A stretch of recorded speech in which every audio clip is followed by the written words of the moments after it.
One of the difficulties we had in 1988 was portraying ourselves as agents of change when our candidate, George Bush, the vice president, had been Reagan's vice president for 8 years.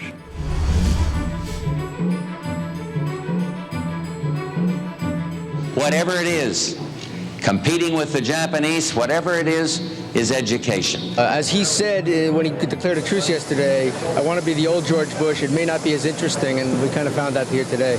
I voted about 11,000 times since I've been in the Congress. Oh, I'd like to get rid of a few of those votes myself, but 11,000 times and a pretty consistent record. So Senator Robert Dole and wife Elizabeth invited Barbara and Iowa Senator Charles Grassley to join the campaign. Chuck normally stays out of primaries, but in '88 he decided to support me, which is a big boost. I mean, those of us that are doing the endorsement say, boy, we're really helping this guy. I think we have an over-exaggerated opinion of our endorsement because Iowans are very independent people. I think it might influence a few people, but it isn't going to make a big difference. I guess one of us will be here. One of the three of us or four of us. We're all going to be out here working. So we got a pretty good team. There would not have been a farm bill had it not been for the efforts of Bob Dole. Now, if you don't like that, then you're mad at me.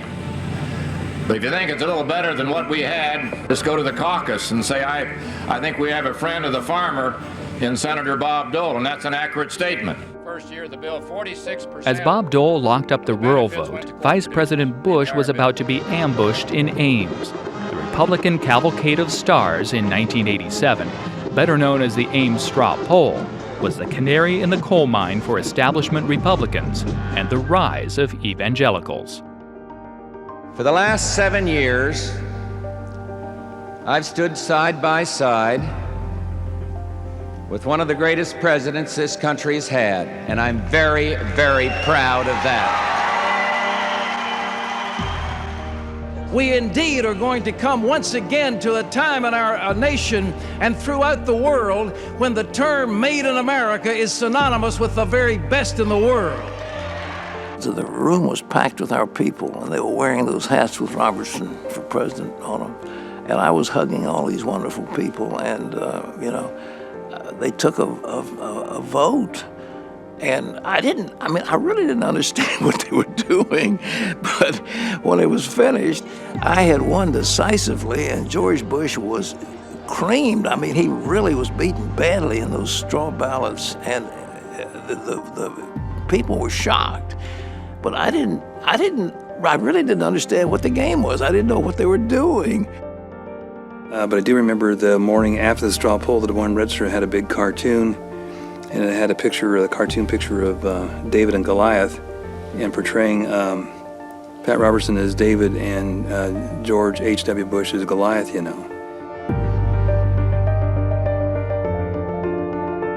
His face was shocked. I mean, I remember just looking. I mean, I went up and shook his hand. Hi, George. We were friends, and he had that shocked look. He was horrified after that Ames straw poll. He couldn't believe it. At that particular time, I never saw the dominance of evangelical Christians within the Republican caucus. And now, since then, it's been very much demonstrated. Mr. Pat Robertson. Which says a lot about the rise of evangelical voters as a bloc in Iowa and to some extent in the Republican Party. I mean, Pat Robertson was a televangelist. Talk about the ultimate outsider. Neil Bush, who's President H.W. Bush, who's one of his sons, had referred to Robertson supporters and or organizers as cockroaches.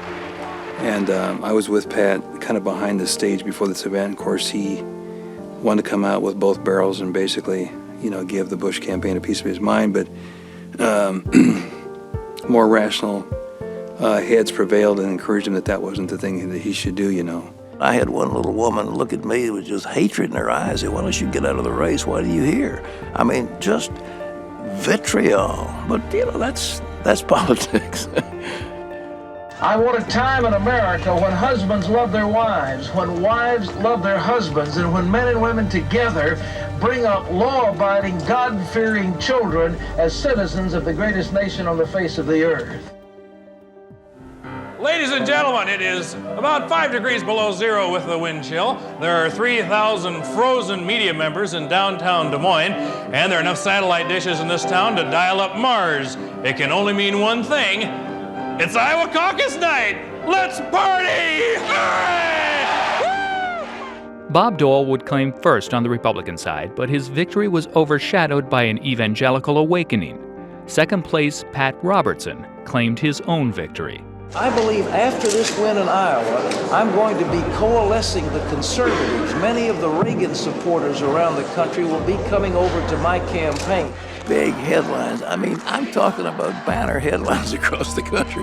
It was remarkable. Robertson beats Bush. That was the story, because that meant Bush came in third, and this unknown preacher beat him. The vice president's eldest son conceding on behalf of his father, but with still a vision of optimism. And we look forward to the South. A little different environment there. A place where his loyalty with the president will be a plus. George H.W. Bush would regain his footing, and later the presidency. When his son George W. would return for his own campaign a decade later, he would learn from Robertson's evangelical outreach and message, engaging Iowa Christian conservatives as a cornerstone of his own campaign.